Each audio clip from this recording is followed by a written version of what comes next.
Gate থেকে বিদায় করে দিবে। তাহলে তো এখনই ঢাকা চলে যাওয়া ভালো। আমি এখন যা বলবো এটা খুবই গুরুত্বপূর্ণ কথা, মন দিয়ে শুন। বলেন মামা। মামা, সমস্যা কি? সমস্যা কি বুঝতে পারছেন না মামা? এই ইশারার মানে তো আপনার বোঝা উচিত। খুব জোরে চাপছে মামা, একটু যাই। তাহলে যাও, আমাকে বলার কি আছে?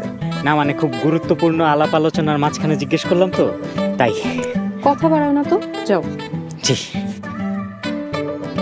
সাদিয়া, তুই করে নিজে পছন্দ করে বিয়ে করছস?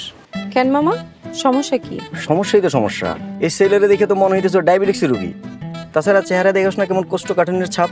মামা চুপ করেন তো, গুরুত্বপূর্ণ আলাপ শুরু করেন। আচ্ছা তোকে বলি, তুই যেতে যেতে ওকে বুঝিয়ে পড়ে নিস।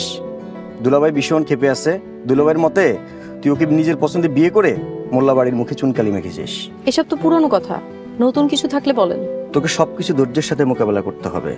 দুলাভাই তো এক কথার মানুষ, তুই জানোস। ছেলেকে যদি ভালো লাগে তো ভালো, আর ভালো না লাগলে গেট থেকে বিদায় করে দিবে। তাহলে তো এখনই ঢাকা চলে যাওয়া ভালো। আরে পাগল, আমি আছি না, চিন্তা করিস না। দুলাভাই কি পছন্দ করে কি অপছন্দ করে তুই তো ভালো করে জানোস, তাই না? আচ্ছা, ছেলে নামাজ পড়ে তো?